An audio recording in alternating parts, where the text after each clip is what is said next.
Good day, grade 12 learners. Welcome to today's English File, Paper 2 lesson. My name is Malibongo Gule. I am presenting with my co-presenter, Mem Karabo Sitei. This lesson is brought to you by the Gauteng Department of Education in collaboration with Saibono Discovery Center. Let us begin today's lesson by looking at the format of the paper you are writing tomorrow. English File, Paper 2, Literature. The question paper consists of 4 sections, as you know. Section A, we have the novel. Section B is drama. Section C, we have short stories. And Section D is poetry. Learners, the question paper has about 26 pages. Please do not answer questions on text that you have not studied in grade 12. The markers will mark the first 2 questions only. Only 2 questions will be marked in tomorrow's paper, as you have heard.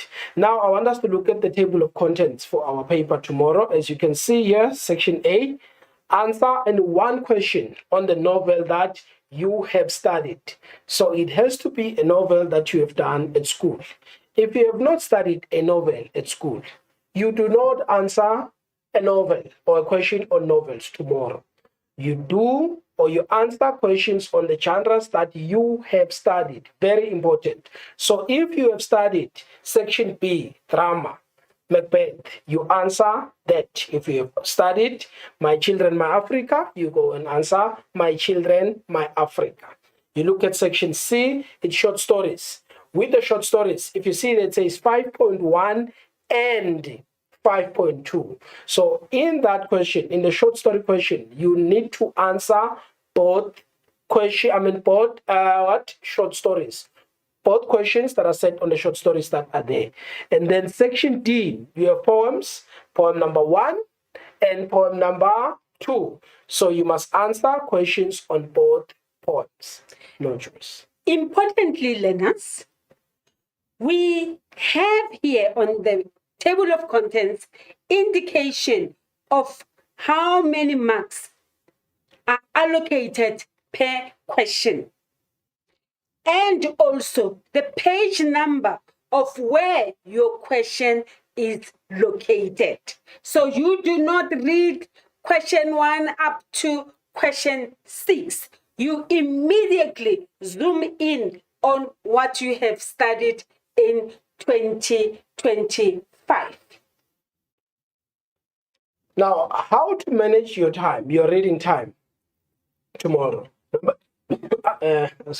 Your reading time is 8:50 up to 9 o'clock in the morning. So you have 10 minutes reading time, and you need to know exactly how to manage it. Read the instructions. Remember, invigilators are not going to read the instructions for you. So you need to read the instructions yourself.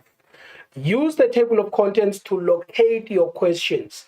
So what this means is do not be paging through the question paper, page 1, page 2, page 3. If your question is on page 13, you go straight to page 13 where your question is. Now, number 3, very important, read the extracts. Make sure you read and understand the extracts that are given to you in the exam tomorrow. They are to help you understand how to answer the questions that are given. Decide which genre that you were taught. And remember, we are not deciding tomorrow. This decision has been made. It was made when we started at the beginning of the year, this year in 2025. When you were introduced to Matric, that's when we made this decision. You know which books you are studying. You know which books you will be answering tomorrow. Please, no picking random genres or random books when you walk into the exam tomorrow. Now, moving on. Still within the 10 minutes reading time. You must be on time in the examination, as you know. That's what it says in your exam rules. Understand the instructions that are given to you. It allows what? That 10 minutes allows you time to read and understand these instructions so that there are no confusions. And most importantly, you are able to plan your answers. Use this time to decide which questions you are going to answer first. Remember, even if you are answering question 5 first, do not change the numbering. It remains question 5, not question 1. And you answer that question first if that's the one you want to answer first.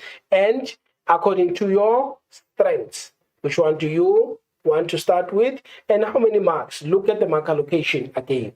How to reduce anxiety? Have a few minutes. We'll see when you are reading, during that 10 minutes reading, you feel less anxious. But if you're going to walk into the exam room at 9 o'clock while the other candidates are writing already and you're just coming in, you must still do the admin, paste your stickers, sign the register. That's a lot of work to do in that time. So if you are on time, you arrive in the examination center on time. By 8 o'clock, you must be seated. Then you will be less anxious. Whatever is in the paper, you'll be able to handle it. Especially in the 10 minutes. You shall have read through the extracts, and that will make you feel relaxed and say, this I know. I have read this. I have studied the following. Now, down to the business of today. I want us to begin with our baseline assessment here. These are elements of literature. Choose a description from column B that matches the element in column A. 1.1.1, we have setting. 1.1.2, it's symbolism or symbols. 1.1.3, we have character trait. Now 1.1.4, it's plot. 1.1.5, it's tone. On your right-hand side, in column B, you will see your descriptions. The descriptions are instructions on what a character must do, a character's mental or emotional state, the time and place where the story is set, internal or external struggle between opposing characters or focuses in the story, the central idea or underlining message of a story. You have 60 seconds to answer questions. Your 60 seconds start now.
Welcome back.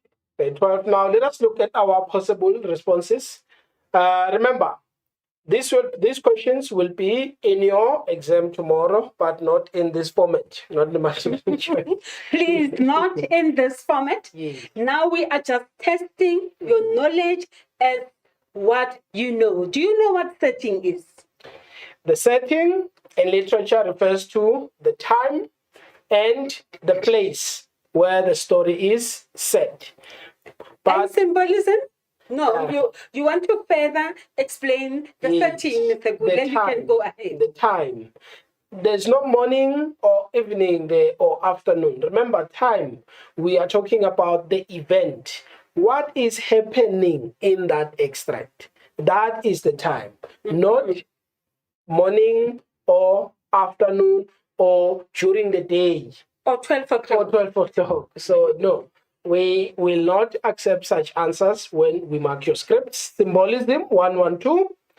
It is the use of symbols or objects to represent ideas or emotions. Those of you who do question 4, My Children, My Africa, you will remember we have matchboxes, we have the stone, we have dictionaries. We have the bell. Yes, the bell. Yeah. Character trait. Character trait describes a character's personality, attributes, or values. Yes. Maybe you want to expand more on that, Mr. Gule? Yes, personality. I think that should be easy for you to remember. When we talk about a character trait, what kind of a person is Mr. M? What is his personality? What are his values, as you can see here? So we learn about that from what they do and what they say. That's how we learn about people's personalities. Let's continue to 114. The plot. Plot, we are referring to the sequence of events in the story. I thought when you say plot, you mean a land. No, not in literature. Plot is not what we are referring to here. If you look at the short story anthology, I think the changes. The first few pages there, you see a diagram. In the diagram, it begins with a exposition, rising action, which is the climax, and then the spelling action and a resolution. That's what we refer to when we talk about a plot. What happens in the beginning up until the end of the story. Remember, it will be injustice, not just to us, but to you as candidates. If you go into the examination tomorrow and you do not know the plot in the genre that you are studying, before we even discuss exam questions, know what is happening in the story. From the beginning up to the end. Yes. What is the story all about? And then what about tone, Mr. Gule? The tone. Tone, remember, it's not the words. It is how the words are being said, how they are spoken by the characters in the story. That is the tone. So we're looking at the attitude of the character or their emotions, how they are feeling. And when you give your response in number A, if you say happy, remember, you must give a reason for the character's happiness. They can't be happy because they are happy. I won a lot. That's the reason for the happiness. Okay. Right. Now, candidates, let's look at the next set of questions. Now we require you to do the following. To match column A with column B. State of mind. Is state of mind the sequence of events in the story? Stage direction. Is stage direction the perspective from which the story is told? Point of view is not what is said, by how it is said reflects attitude. Am I correct? No, I don't think I'm right. Theme, the use of symbols, objects to represent in ideas or emotions. And then lastly, conflict describes a character's personality or attribute values. Now you have 60 seconds to answer these questions. Your 60 seconds start now.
Welcome back, grade 12. Let us look at our possible responses for our baseline assessment. We will begin with 116, state of mind. What is a character state of mind? When we talk about the character state of mind, we are referring to the mental and emotional state of the character. I think the last time we spoke about a state of mind, we said you must focus on two things when you talk about the character state of mind. One is the heart and the mind. So those two things will help you understand how is the character feeling, what are they thinking. So read the words in the extract, the words that are spoken by the character. That will help you understand how they feel or what they think. Okay. Now I understand it. The feel, that's the heart, isn't it? And the think will be here upstairs. Right. Now let's continue to stage directions. For those that are doing drama, stage directions is instructions on what characters must do. I want you to pay attention to the last word there in the answer. Not what the characters must say, but what must they do when they say the words. So we're looking for action, not words. What must they do? Instructions on what characters they must do. So we call those what? Stage directions. You will get questions on stage directions tomorrow in question 4 and question 3. Macbeth and my children, my Africa. So pay attention. 1.1.8, we are looking at a character's point of view. What is a character's point of view? We say this is the perspective from which the story is told. First person narrator or second person or third person. We have a few of those in our short stories class act. From which point of view? You have rejection. Yes. So if you remember, you will know from what point of view, which point of view is the story told. It's the first person narrator, where the narrator is telling us about their personal experiences and emotions. I, first person I, second person you, and the person he or she. Please remember those so that you are able to identify the point of view. Now let's go on to 119, the theme. What's the theme in literature? What are we referring to? The central idea or underlying message of the story. We call this your takeaways, right? Yes. After reading the story, what is your takeaway? What have you learned from it? Remember, writers don't just write stories for the fun. There is always something that we as the audience are supposed to take away from that. Now, let us look at the last one, 1.110. Conflict. Conflict can be internal. It can be an external struggle between two opposing characters or forces in the story. If you remember this, we call them your protagonists, antagonists, but sometimes the protagonist is not challenged by an antagonist per se, like a person. It could be a community, it could be an external force, or sometimes it's internal conflicts within the character himself or herself. Right, let us move on to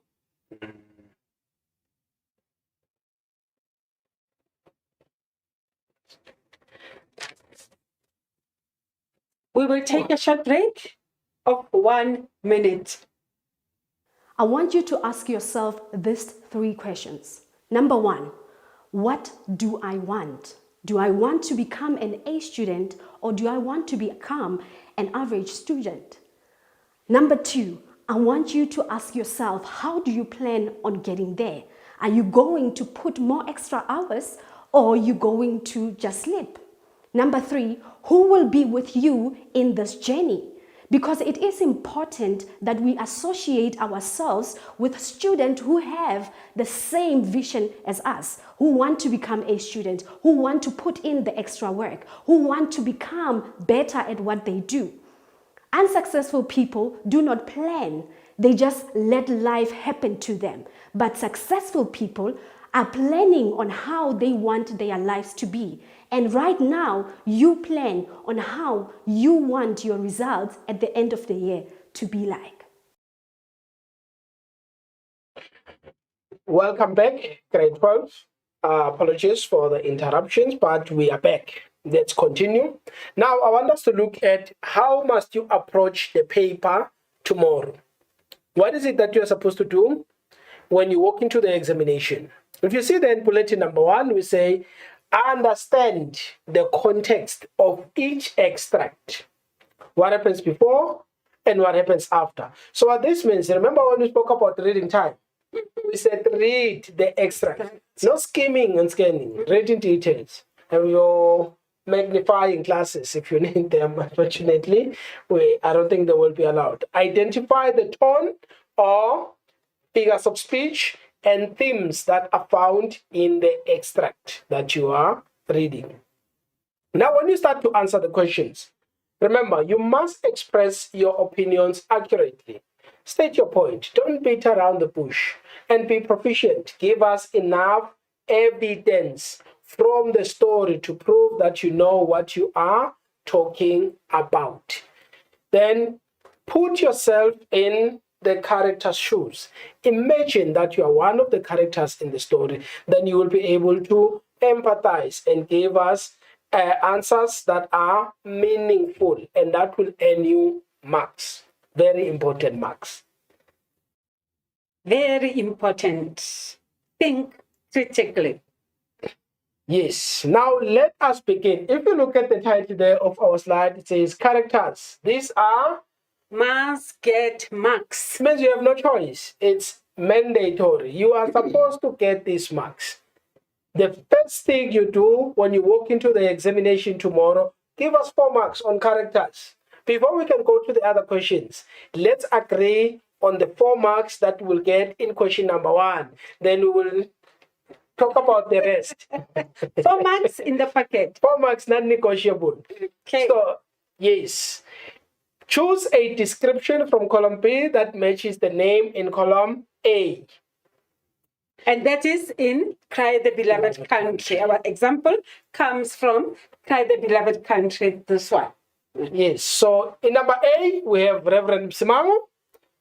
Who is Reverend Msimango? Does he become the head boy at the reformatory? We have Arthur Jarvis, we have Absalom Kumalo, and we have Father Vincent. You have... Right. Let's go to our possible responses there. Who is Reverend Msimang? Reverend Msimang accompanies Stephen to his brother's shop. Am I correct? That's correct. That's your 1 mark there. There's 1 mark. Yes. You see, getting these marks gives you confidence into going to the paper. This is question number 1. So when you take this question, if you get your 4 marks there, then you go collect the others. Arthur Jarvis, what does he do? He writes the truth about native crime. Yes, that is correct. You can see there, your tick, your 1 mark. Absalom Kumalo, what does Absalom do? He becomes the head boy of the reformatory. 1 mark. Now, our last character there is Father Vincent. What does he do, Father Vincent? He finds Stephen a prodigal lawyer. So those are your 4 marks, simple facts. Remember, we said these are must get marks. So you or we are expecting you to get them. Now let us go on to Strange Case of Dr. Jekyll and Mr. Hyde. I thought we are not getting them in Strange Case. No, they're in all the genres. Okay. All the genres. Section A in your novels, you get them. Drama, they are there in your short stories and poetry. You will get these must get questions for you to get. Karu, who is it? Number B, we have Jekyll. And then number C, we have Enfield. And D, we have Utterson. Okay. Right. Let's look at Karu. Karo is C. is murdered by Hyde. Hyde. Who is Jekyll in Strange Case? Transforms and shocks friends. Shocks his friends. And Enfield? Minds his own business. Minds his own business. And Utterson? Recognizes the murder weapon. These are your 4 marks. You can see there again. It's 4 marks for them. Now let us look at question 3, Macbeth. We have Macduff. Macduff is, our answer there is C, the Thane of Fife. And then Macbeth. He is the king. He is King Duncan's cousin. Yes. And then we have Clarence. Banquo's teenage son. And then our last character there is Malcolm. King Duncan's heir. That's your 4 marks. Those are your marks there that you should get. Now let's go to question 4. My children, my Africa. Mrs. Makatini. Where's Mrs. Makatini? He's the fat cook seller. Yes, on the side of the road. If you remember Mr. Mialaja. Organizes a debating competition. And Tamimbi Kwana. Abandons the literature quiz. And then Isabel Dyson. Wins the debating competition. She wins the debating competition. Let us move on to our next question. Short stories. This is Triumph in the Face of Adversity. Madlamini is an old-fashioned woman. Our answer there is D, 1 mark. Ntabiseng is a thoughtful friend. C, 1 mark again. Zanele is a younger sister. And Kembegile is an abused daughter-in-law. Remember, you get these descriptions from the actions. What do these characters do in the story? Their roles and their relationship to other characters. So we expect you to give us 4 marks on this question. Now, let us move on to the next question in the exam paper. Setting. Remember, we had setting in our baseline assessment. Time, when, place, where. 2 marks. So when you are answering the question tomorrow, remember you are working for 2 marks. So you must give 2 responses. If you can't put them in the same line, it's okay. You can give us the time in line number 1, then go to line number 2 and tell us the place. Then we'll give you your 2 marks. You must recall where are the characters and what is happening. Remember, you don't focus only on the extract that is given to you. You must think backwards and forward. What happens before this extract? And what happens after the extract? Put this extract into context. What happens before and what happens after? Yes, remember, time is not the natural time of day, as we have said. In literature, we talk about events in the story. What was happening then? Then you will get your mark. Now, let us look at our first setting extract from Cry the Beloved Country. He looked at the hundreds of books and slid aside the glass panel and took one of them out. Then he turned to his chair and began to turn over its pages. One of the chapters was headed, "The Famous Speech of Gettysburg." Apparently, a speech that was a failure, but that had since become one of the greatest speeches of the world. That done, he smoked again, lost in deep abstraction. After some time, he rose and replaced the book in the case and shut the case. Then he opened the case again and slipped the book into his pocket and shut the case. He looked at his watch, knocked out his pipe in the fireplace, put on his hat, took up his stick.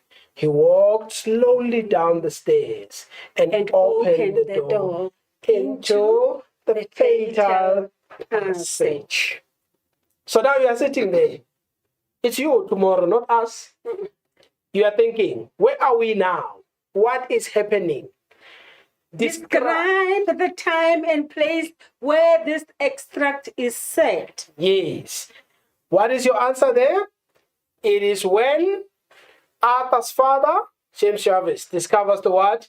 The huge number of books, invitations, Yes. manuscripts. Do you see the time there? It's not morning or afternoon, but we're talking about the event. This is when Arthur's father finds these books and manuscripts and invitations. Where? Where is the place? In Arthur's study or home. In Arthur's home. So you see, we are fair. You give us an answer, we give you a mark. That's how the process works. Right, now let us move on to another setting. Macbeth, what man dare, I dare. Approach thou like the rugged Russian bear, the armed rhinoceros or the hurricane tiger. Take any shape but that, and my firm nerves shall never tremble or be alive again. And dare me to the desert with thy sword. If trembling I inhabit them, protest me, the baby of a girl. Hence, horrible shadow, unreal mockery. Hence, exit the ghost. Why so? Being gone, I'm a man again. Pray you sit still. You have displaced the myth, broke the good meeting with most admired disorder. Can such things be? Now, what is the setting here? What is happening? Describe the time and place where this extract is set. We say the place here. This takes place when Macbeth sees Banquo's ghost or during the feast. You see the one mark for the time. That's when Macbeth sees what? Banquo's ghost. During the what? The feast. We give you the one mark for the place. Where are they? Where is the place? At the palace in Forest or in the banqueting hall. That's the place. That is the place. There are your two marks. One mark for place and one mark for the time. Right. Let's move on now. So you can see in all our genres, you will be asked to answer similar questions. So that's what we want you to do today. You prepare according to that. Look at what is happening in the story and your characters. Like here, My Children, My Africa. 18 years old. I think I want to be a writer. My favorite subject is English, and my favorite sport, as you might have guessed, is hockey. Anything else? Yes. What did you have for breakfast this morning? Auntie, our maid put down in front of me a plate of steaming, delicious jungle oats, over which I sprinkled a crust of golden brown sugar. And while that was melting on top, I added a little mold of chilled milk all around the side. That was followed by the brown bread, toast, quince jam, and lots of tea. Yes, you are right. You think so? You made me hungry. Descriptive writing. Now, describe the time and place where this extract is set.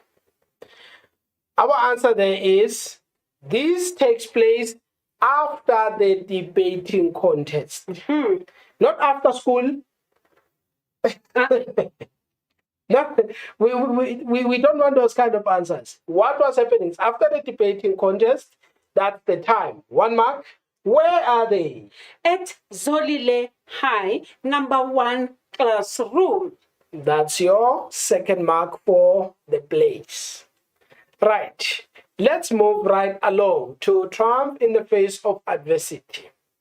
So I told him, I expected him to feel sorry for me and offer his help, but instead he said, You cannot allow your home situation to control you. You have to control your situation. I was very angry. How could he say that? It was so easy for him to judge me when he lived in a nice house, drove a nice car, and didn't worry about where his next meal was going to come from. But how was all I could manage to say to him. Focus, he said. And that drove me up the wall. Say, I really think that I should leave now. It is one thing to act consent, but making a mockery of me is more than I'm willing to take. I said and walked towards the door. Tulisile, wait, he said, but I kept on walking. The following day, I did not go to school. And I told myself that I was never going back. I knew that Mr. Nkwane would tell everybody about my situation, and the last thing I wanted from them was their pity, because it was not going to feed me, put clothes on my back, or even help me in getting my schoolwork on track. Besides the fact that I was poor, didn't mean that. Besides the fact that I was poor didn't mean that I didn't have pride. Describe the time and place where this extract is set. This takes place after Tulisile fails a class test. You see the time? What is happening? Or when Mr. Nkwane, Tulisile's teacher, calls her in because of her declining school performance. That's the time. Where are they? They are in the staff room. They are at school. There's your 2 marks again for setting. Now, let's move on to poetry. The Slave Dealer, Thomas I Penny. did not think that in poems we will have setting. Oh, definitely. Definitely. You will get a question on settings when in poetry. Okay. From Ocean's Wave, the wanderer came, with visage tanned and done. His mother, when he told his name, scarce knew her long-lost son. So altered was his face and frame by the ill course he had run. Now, describe the time and place where the stanza is set. We said this takes place where? It takes place after the slave dealer returns from his travels. When he comes back, then where are they? They are at his mother's home. They are at his mother's home. So again, like we said, you will get setting question in all our genres tomorrow, and it's 2 marks again for free. I think there must also be musket. The setting ones. They're musket. Right. It's a musket. Remember, 2 marks you must get. So now We're mentioning we have 6 in the pocket now. When and where, time and place. Right. 6 marks and we move. Remember, we are collecting more. Tone, how something is said or the speaker's attitude or emotion. This is another question you will get in the examination tomorrow. So you must be prepared. How are you going to approach it or how you are going to answer it? It has 2 questions. You get number A and B. Identify the speaker's emotion. That's the tone. Is the speaker angry or happy or admiring or nostalgic? Now explain. Why does the speaker use that tone? He is angry because he feels that he is being manipulated. Can you see the example? So the manipulation is what makes him angry. He can't be angry because he's angry. Remember, our emotions are because of certain experiences that we go through. So what is making the speaker angry? Yeah, please remember, give a reason for the emotion of the character. Tamim Bikwan. He clears his throat. Bikwana is an old Bantu name. And my mother and my father are good, reliable, ordinary, hard-working, Bantu-speaking Black South African natives. That's the line. Question. You see what we're talking about? Number A, what tone would Tammy use in these lines? Before you go to tone, let's look at how the question is phrased. Yeah. Refer to lines 17 to 20. Candidates, you go back to the extract. You go read lines 17 to 20. Here in the question, they will just give you the first 3 words of line 17 and the last 3 words of line 20. For you to be able to answer the 2 questions, you need to go back and read 17 to 20, where he clears his throat, where he tells us that his name is the Bantu Speaking native. Yes. Hardworking. Hardworking. Now the questions, Mr. Kule. Very important. What tone would Tammy use in these lines? So go back and read as you have been told. Why? You see number B. It's the reason for their emotion. Why will Tammy use this tone? So whatever emotion you think the character is experiencing, give us a reason.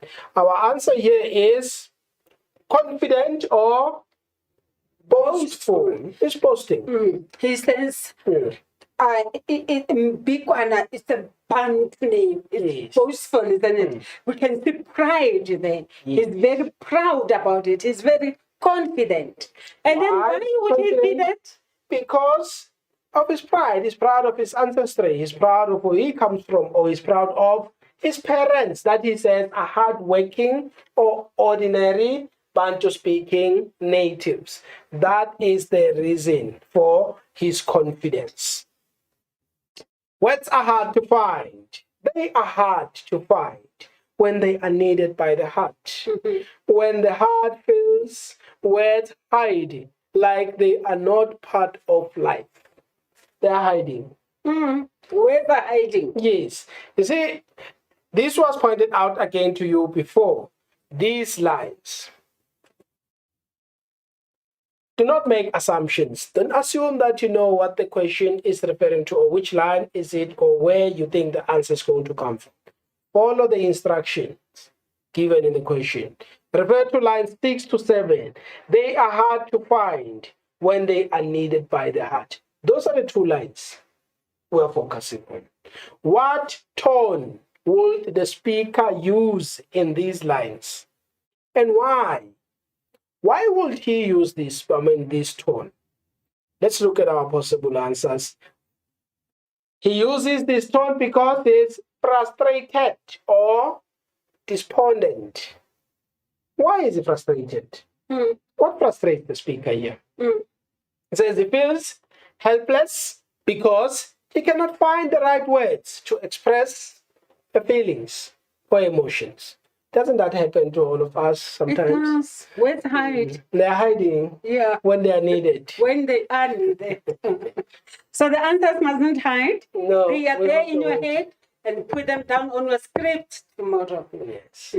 Now let's move on to another exam question. Figures of speech. Remember, we have plenty of them. Your metaphors, personifications, like time sure runs quick. It was January. It feels like yesterday. Definitely. When we started, when we started together in your grade 12, and here we are. But Time runs. time runs quick. You see, that's a personification. Time has no ability to Run. run. So now it has human Qualities. It runs. It runs. Yes. So this question again is an exam question that you will have to answer tomorrow. Name or identify the figure of speech for 1 mark. If it's a metaphor, you write metaphor. If it's a simile, you write simile. If you write metaphor and simile, what do we do then? Just remind me. We mark the first answer. If the correct answer is simile and you started with metaphor, we give you wrong and we pass on. Follow the instructions. Yes, it's not that we can't see, we can see simile there, but right. Explain its relevance. See, this is very important. If you remember, I think it is grade 10 when we started this, but even in the lower grades. These figures of speech are used to compare one thing to another. So when we go to the second part of the question in the examination tomorrow, if you say it's a metaphor is direct comparison, right? Now, what are the two things that are being compared? Now, how are these two things? Similar, or how are they different? And what meaning do they add into the story? Why are they relevant to the line that we are reading? How do they add meaning? Please explain that to us when you are answering. Remember, we said accurately and proficiently. Accurate and give evidence. Now let's look at this one. Something bright will go out of Ndocheni, said Khumalo in Zulu. Something about Ndocheni, but it's so hard for me to say, said Domfundis. Let us look at our question in this figure of speech question. Something bright will go out of Ndocheni. Refer to lines 3 to 4. This has been said many times now. Say, if a question says refer to a particular line, refer to that line. It means you must go back and read that line. If you have to underline it, or yes. You can highlight. You can highlight that. You can underline the line, but read it again so that you make sure that your answer is accurate. You are referring to the figure of speech that you want or the tone that we want. Now, you have about 75 minutes to deal with only one genre. So you have plenty of time. More than 2.5 hours. So you cannot rush. You must go back and read and think. You can continue, sir? Now, let's identify this figure of speech. Identify the figure of speech in this line where Mr. Khumalo says something bright will go out of Ndocheni. And then number B says explain how this figure of speech is relevant. Remember we spoke about relevance. How does it fit in the story? How does it add meaning into the story? What are the two things that are being compared and why are they important in the story? Now we said our answer here is metaphor. Something bright will go out of Ndocheni. So what does Mr. Khumalo mean here? He means this small boy is a source of light. Light symbolizes what? Remember we talked about symbolisms. Symbol for joy. It symbolizes what? Joy. So when this boy goes out of Ndocheni or of Stephen Khumalo's life, what's going to happen? The light will go out. Khumalo's joy will go away with the boy. So you see the meaning? The light and joy. Light and joy. Something bright will go out. That's the light. So light and Khumalo's happiness. These are the two things that are being combined. The boy brings light to Stephen Khumalo. So when he leaves, there is no joy. There is no light. The old man is sad. Now, again, figures of speech in strange case of Dr. Jekyll and Mr. Hyde. That's it, said Poole. It was this way. I came suddenly into the theater from the garden. It seems he had slipped out to look for this drug or whatever it is. So the cabinet door was open and there he was at the far end of the room digging among the crates. He looked up when I came in, gave a kind of cry and whipped upstairs into the cabinet. It was but for 1 minute that I saw him, but the hair stood up on my head like quills. Back to figures of speech. 9 to 10. Line number 9 to 10. He cried out and ran from me. Now, if you look at the words that are given here, like we said, you get the first 3 words of line number 9 and the last 3 words of line number 10. But to get the full picture of what figure of speech is referred to in that line, you must go back to line 9 to 10. Read it again. Read the line. Identify the figure of speech in this line and explain how this figure of speech is relevant. We said the figure of speech here is a simile, number 1. Dr. Jekyll or Mr. Hyde makes a shrill sound of fear, like that of a rat.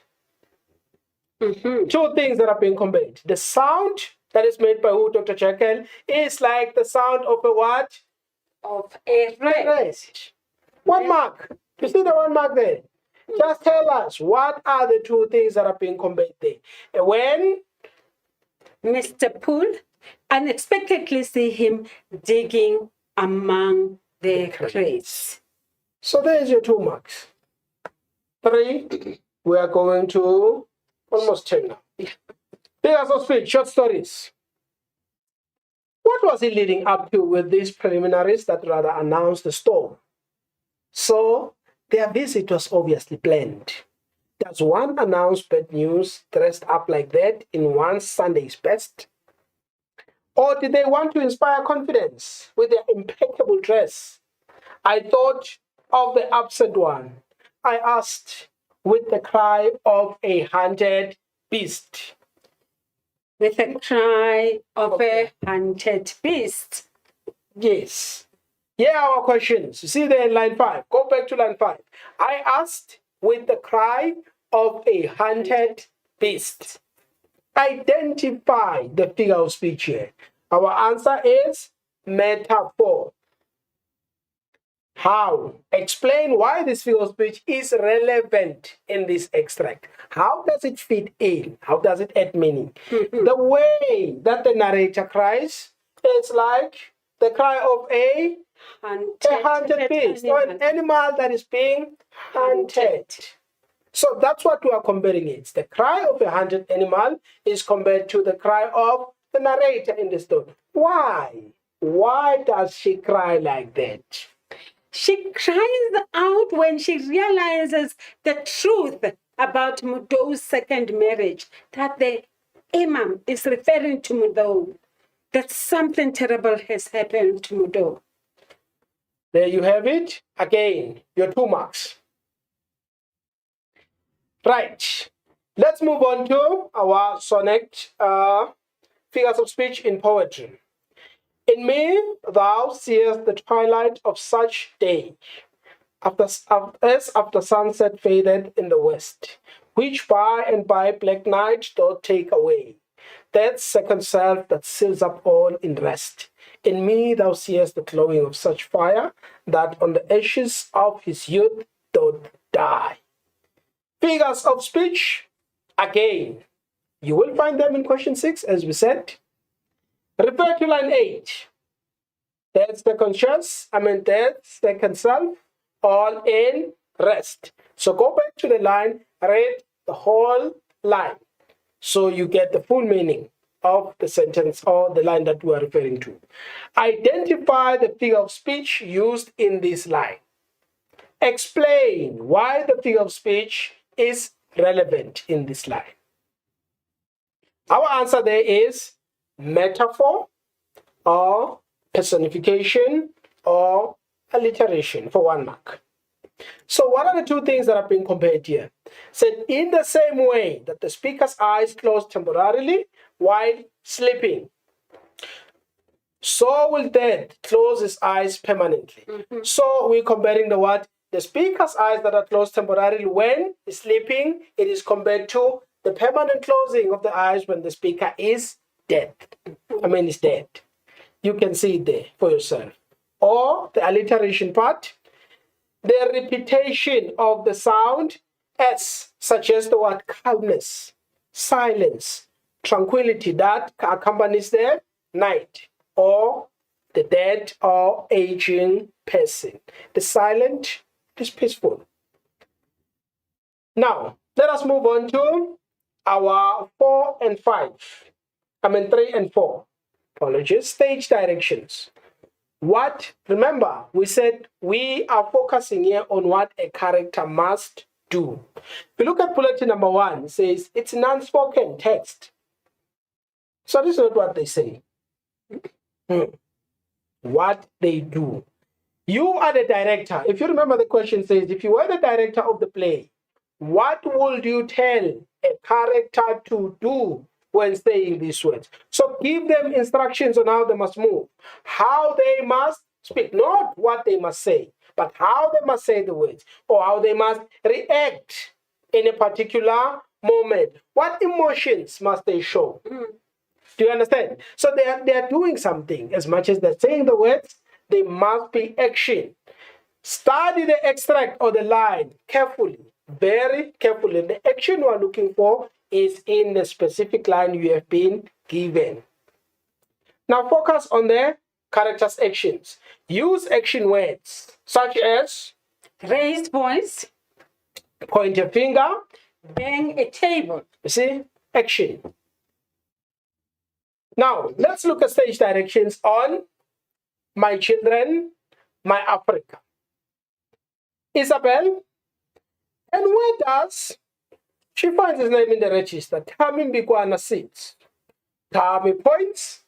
Isabel goes to the desk and sits. Tammy? Yes, that's the one.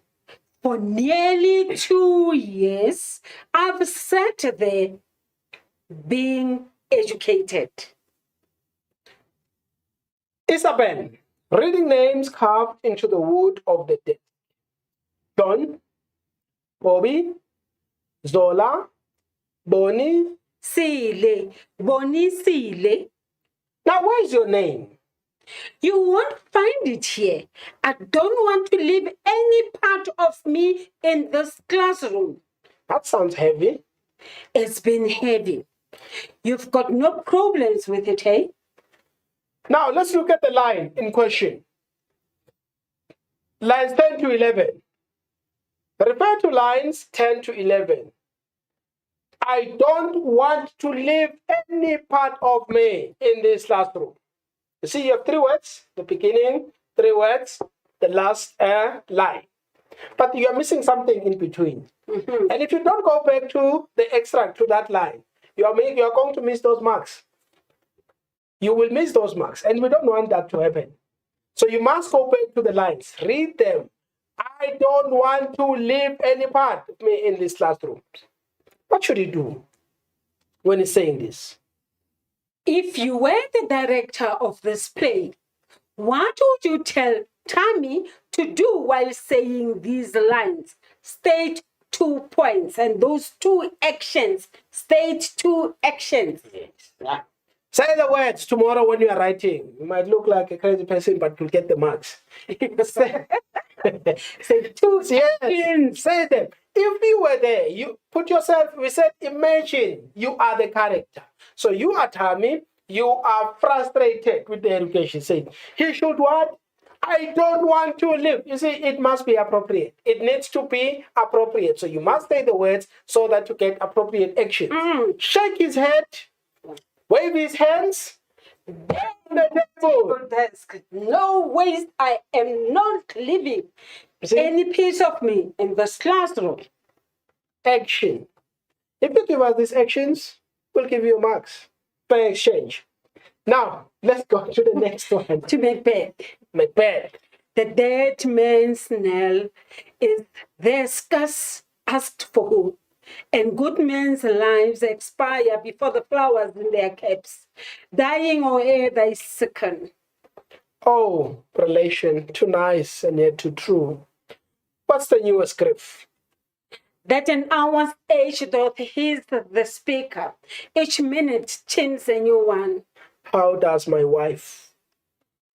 Why? Well? And on my children? Well too. Now,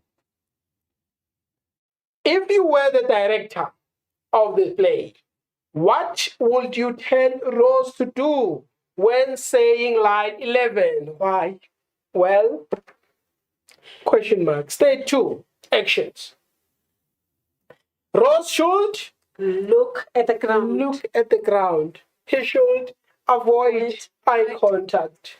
He should nod in confirmation. Remember, Rose knows exactly what has happened to Macduff's children here and his wife, but he doesn't want to tell Macduff. He knows what Macbeth has done to them. And he's looking at the ground because he cannot just come out and say it with confidence. Right, let's look at our next question. Irony. When the opposite of what is expected happens. When the opposite of what you expect. Think about it in practical terms so that you are able to answer this question. Remember, this one is worth 2 marks or 0.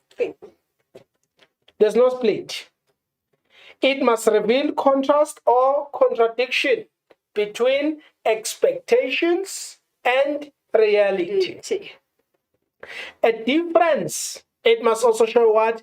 A difference between what a character says and what he means.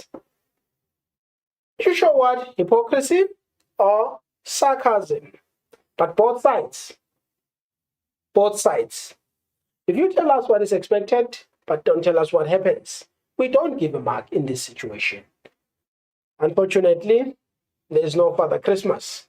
Irony, something bright will go out of Nocheni, said Khumalo in Zulu.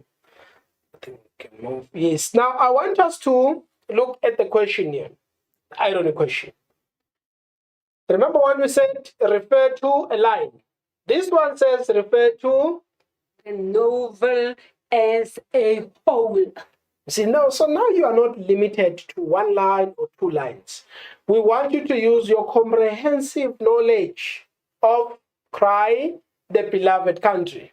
Or of your drama, Yes, yes. in the drama, or in your short In your short story. story or the poems. All of so read the instruction. Refer to a line or refer to the whole. Remember, your answer can be correct. But if it does not come from the line that you have been referred to, will we give marks? No. Now, what is ironic in the killing of Arthur Jarvis? What is expected and what happens? Here we said Arthur Jarvis fought for the rights of black people. Yet he was shot and killed by a black man. If Arthur Jarvis is fighting for the rights of black people, do we expect him to be murdered by black people? No, No, we don't. That's not what we expect. This man dedicates his life to the betterment of black people, fighting for their rights. However, he is killed by a black man. And that's where the irony is. that's the irony. That's your 2 marks. Let's look at Strange Case of Dr. Jekyll. What I heard was abominable, said Utterson. It can make no change. You do not understand my position, returned the doctor with a certain incoherency of manner. I'm painfully situated, Utterson. My position is very strange, a very strange one. It's one of those. Now let's look at our irony question in Strange Case. For those of you who will be answering this tomorrow, refer to the novel as a whole again. See this question here, you are not directed to a particular line. You are supposed to refer to the entire novel. What is ironic? Explain the irony in the death of Mr. Hyde. Dr. Jekyll uses a what? A potion to create Mr. Hyde. Yet, it is the very potion that causes Dr. Jekyll's death. you see, very same potion that he created to give life, right? It's taking it away. Ironic. Right, let's look at irony in My Children, My Africa. No, I won't be saying that. I want us to focus on the last line there. I used to like it. Junior school should have seen me. I wanted them to have school on Saturdays and Sundays as well. Yes, I did. Other boys wanted to kill me. I hated the holidays. That's how Tammy loved school. Yes. But look at this one now. 27 to 29. Discuss the irony in Tammy's words in these lines. Our answer is, as a primary school learner, Tammy was enthusiastic, excited about school. He was always happy when he was to go to school, right? Now, he realizes the inferiority of Bantu education and has become disenchanted or disillusioned. Now, remember, my children, when you answer questions in the examination tomorrow, we want you to express yourself freely, what you think, and how you feel. We will give you marks for what your response is worth. Do not look at our responses here today and think we want you to write exactly like that. We mark your understanding. Do you understand the chapter? Irony is, Yes. do you understand what the story is all about? So go tell us what you have been doing since the beginning of the year up to now, tomorrow. Yes, irony in short stories. In her home, anyway, she had shelter and food. She had those whom she had known all her life about her. Of course, she had to work hard, both in the house and at business. What would they say in the stores when they find out that she had run away with a fellow? What would they say? Refer to the short story as a whole. Explain the irony in Evelyn's words. What would they say in the stores when they learned that she had run away with a fellow? Our answer is, she's concerned about what people will say in the store. But are they concerned? Are the people concerned about her? Not at all. Her fellow workers would say about her elopement with Frank. Yet, number one, she ends up not going with Frank. Or the fellow workers she's worried about. I don't They care don't care about her. about her, whether she goes or she doesn't go, whether she marries Frank or she doesn't marry Frank. They are not concerned. Let's move right along to Character traits. what are character traits. Don't let the terminology there scare you. You know these things.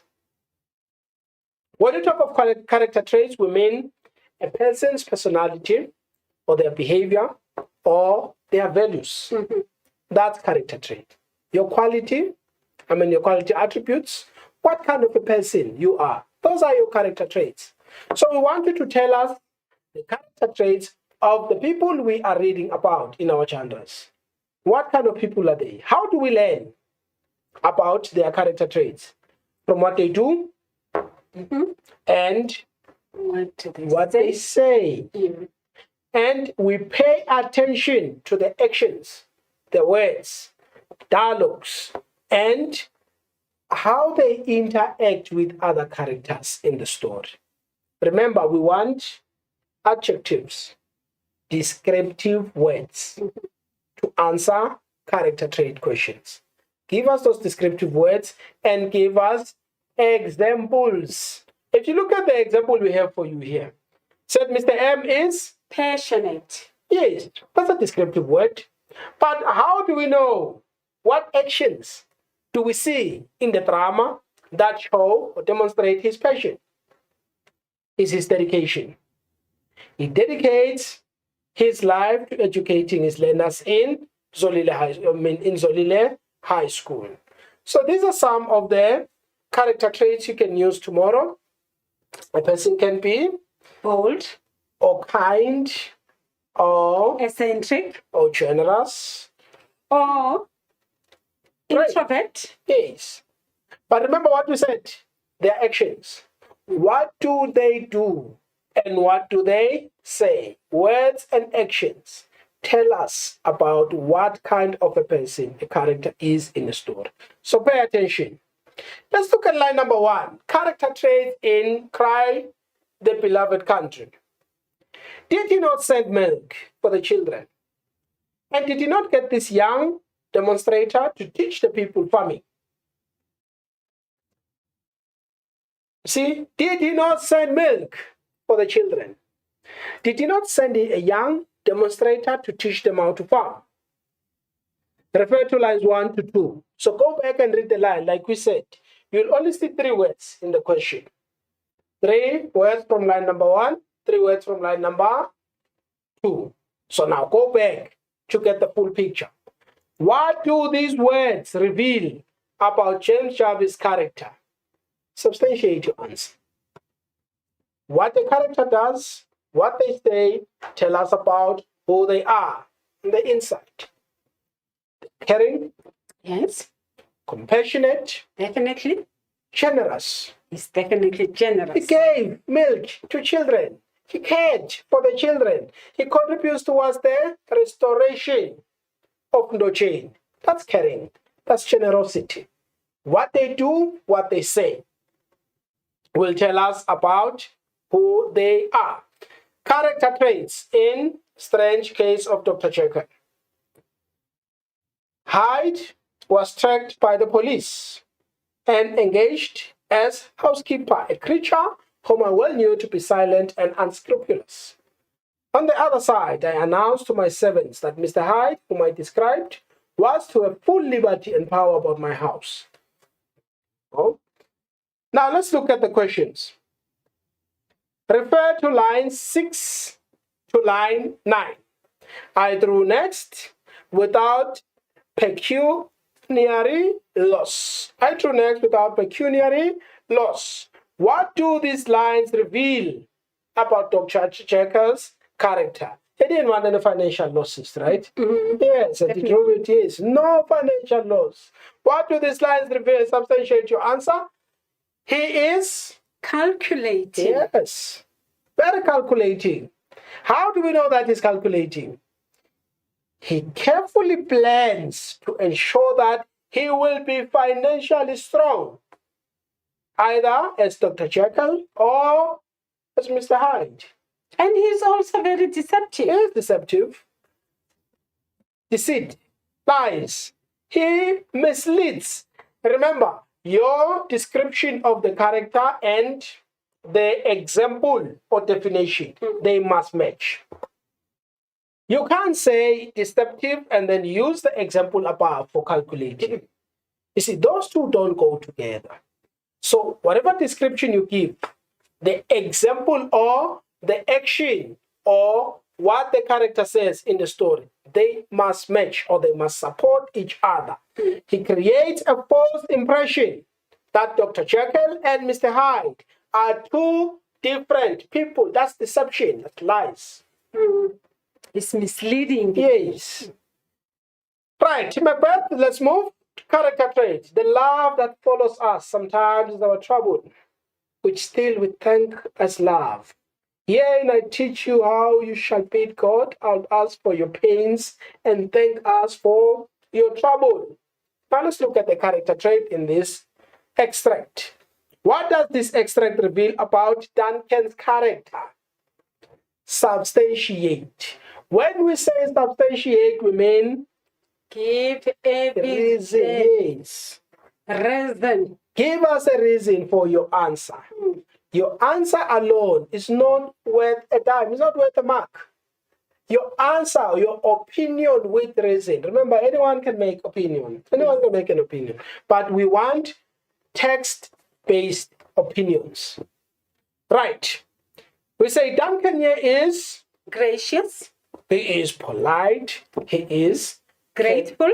yes, he is courteous because he appreciates Lady Macbeth's hospitable nature and their loyal service. Or he's humorous. How do we know that he's humorous? He wittily admits that he's troubling them and that they should be grateful for him troubling them. That's humor. Right. My children, all right with you, Tammy, Isabel. Of course, we accept. Isabel, it will be a pleasure and a privilege for us to meet Mr. and Mrs. Dyson. Tell them we accept most gratefully. What do these lines tell us about Isabel's character? Again, give a reason for your answer. Give us a reason. She is, Gracious. she is hospitable. She is thoughtful. He's polite. Yes, and she invites Tammy and Mr. M to her house. You see, the prospect of a new friend coming to your house is exciting. So that's why we see her hospitable. He's being hospitable. Right, let's move right along to our short stories. Evelyn. People in a home anyway. She had shelter and food. We have gone through this. So let's go straight to our question. What does this extract reveal about Evelyn's character? Give a reason for your answer. She can't make decisions, right? Very indecisive. She's thinking about living with Frank. At the same time, she's thinking about what people will say about her. She questions her decision to live with Frank. Was it wise? Was it not wise?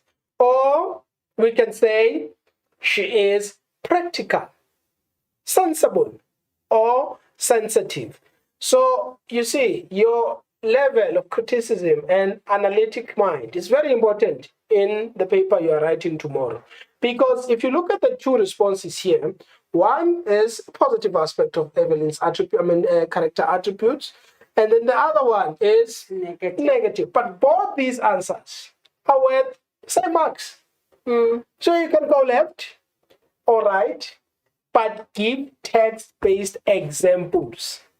We are very, we listen to reason. We listen to reason. The Lake Isle of Innisfree by William Butler Yeats. I will arise and go now, and go to Innisfree, and a small cabin built there, of clay and wattles made. 9 pin rows will I have there, a hive for the honeybee, and live alone in the bee-loud glade. What do lines 1 to 10, I will arise by the shore, reveal about the speaker's character? Give us a reason. Give a reason for your answer.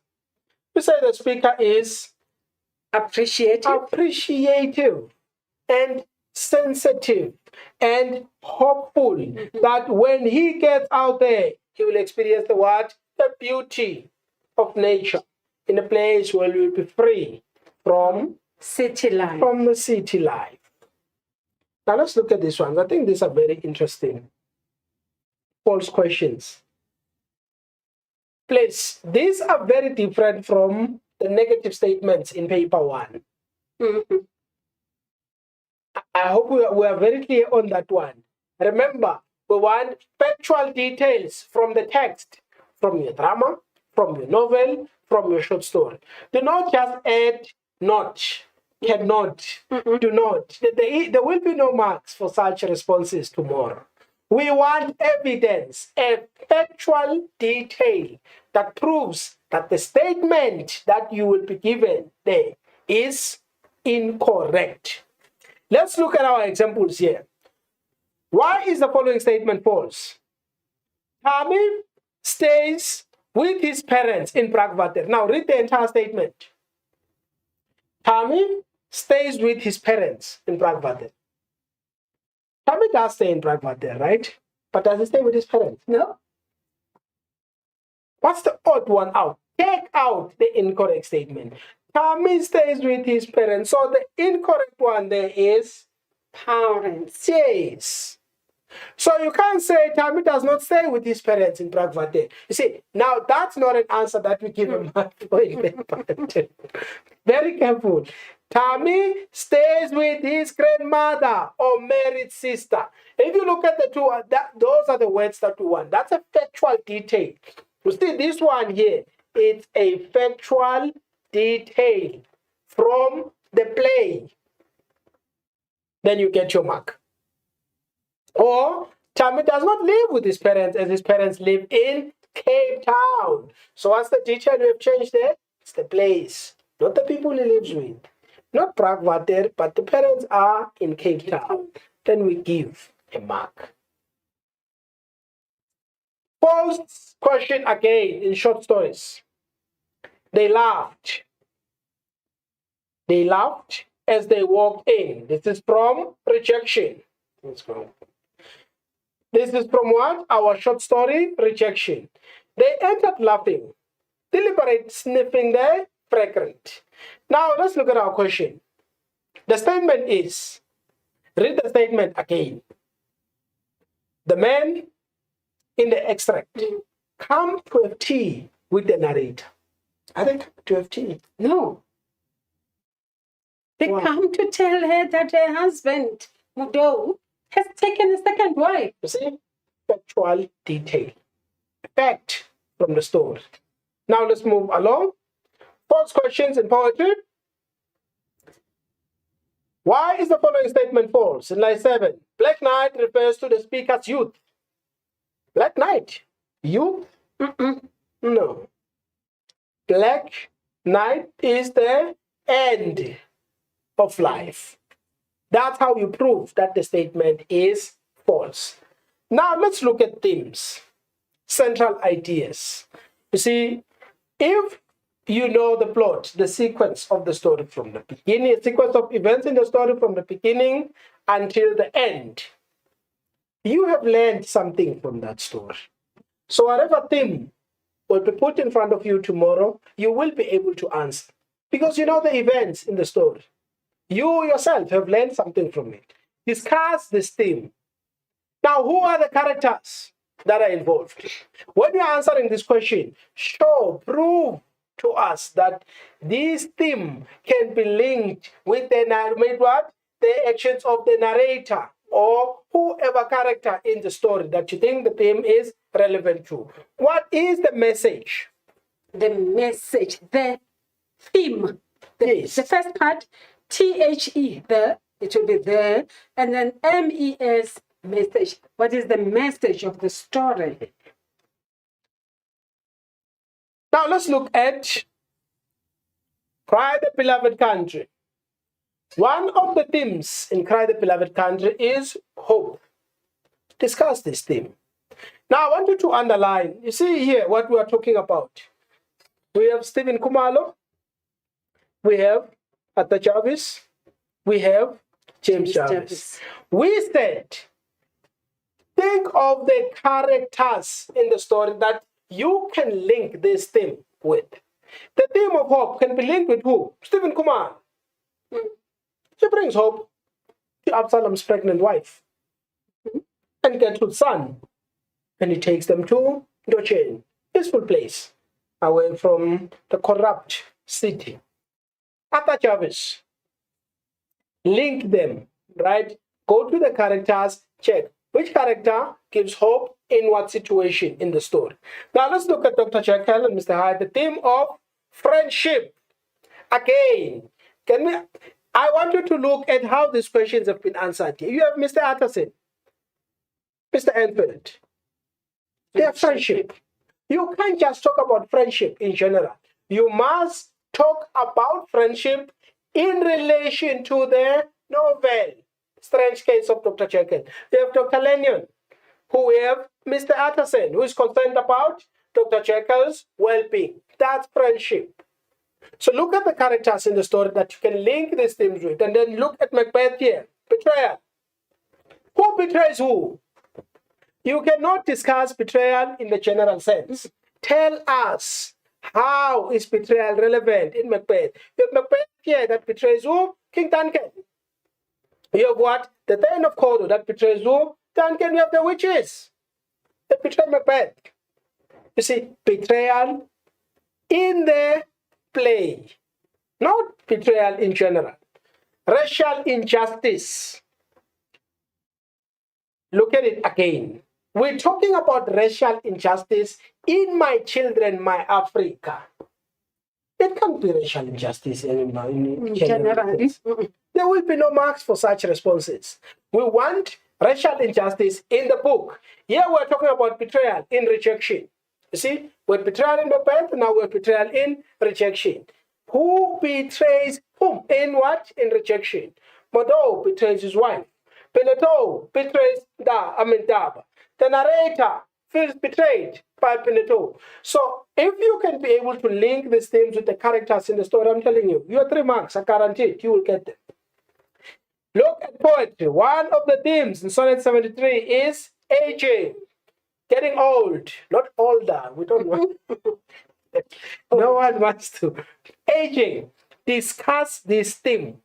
The speaker, you see here, no longer feels youthful. This is not aging, ancient. Talk about the poem. Aging in the poem, what's in Sonnet 73. As reference to the end of day, twilight of such a day, reinforces the realization that life is coming to an end. There you have it. Now, 3 marks for free again. See, you're going to get a lot of marks for free tomorrow. I hope you get them. I certainly hope you do, because these are the questions you will face in the examination tomorrow. And if you are listening, you must be prepared. Open-ended. Remember, we said in literature, we want you to think critically and empathize with characters. State your opinion. Mr. M deserves his fate. Does he deserve it? Do you agree or you disagree? Heal. Give what? Explain your point. Give an example. Remember, when we say link, your closing statement must be linked with the what? Your opening statement. Therefore, as a result, that is why I think he deserves his fate. Right. John Khumalo's actions are influenced by his circumstances. Do you agree that he becomes the man that he becomes because of where he comes from? Or the place he finds himself in Johannesburg? Is that why he becomes the John that we know? You must tell us. Or you say no, he made his own choices. So he could have chosen to be moral, stand-up person, or what he did. Now you look at Mr. Utterson. He's a loyal man. Discuss your view. He doesn't question Dr. Jekyll's will. That's loyalty. Or he turns to what? To Mr. Poole for assistance. You can see there, he does not yield to the temptation to read the letter from Dr. Lanyon before Jekyll's disappearance. That's loyalty. So, characters. Again, no, you can say no. He disregards Dr. Jekyll's request and continues to try and discover Mr. Hyde's identity. Bankwa, it's a brave man. Discuss your view. Discuss your view, learners. You either agree, you give us your opinion, you either say yes or you say no. As long as you justify, you do what Mr. says here. But be careful. Don't say yes and give a no response. Or say no and give a yes response. We call that contradiction. And there will be no marks awarded for such responses. Now, how do we know that he's brave? He fights alongside Macbeth. He speaks up and warns Macbeth, despite the promise that his descendants would be king. He continues to distrust them. Oh no! He remembers. He's suspicious of Macbeth, but he does not act on those suspicions. Is he brave? No. He still accepts Macbeth's invitation, even after he's suspicious. He does not go the extra mile to ensure Fleur's safety. Here's another one. Discuss your view. Do you admire Mr. M? Do you think he's an admirable character? Or there's one thing before we forget. It could be 50-50, right? Yes, you can say, because I think what we learn from literature, my children, is that a character can be both admirable and he can also possess certain attributes that are not so admirable. You see, that is critical thinking. So in questions like this, you are allowed to say, yes, there are qualities I admire about Mr. M, which is 1, 2, and 3. But this man here also has other character traits that aren't so admirable. And because of that, I feel, yes, part of me agrees, another part disagrees. So we do accept, but it must be well written, well articulated. Then we'll give you the marks that you deserve. Refer to the short story as a whole. The narrator can be admired for his strength of character. So there are two words there. Please underline keywords: strength and character. It's not just strength alone. Please don't make that mistake. It's a strength of character. The narrator, though is shocked, she remains calm, accepts the news. She does not lose her cool, as you would say. She doesn't lose her cool when she receives the bad news. She refuses to be influenced by Taba to accept what they to sign for divorce.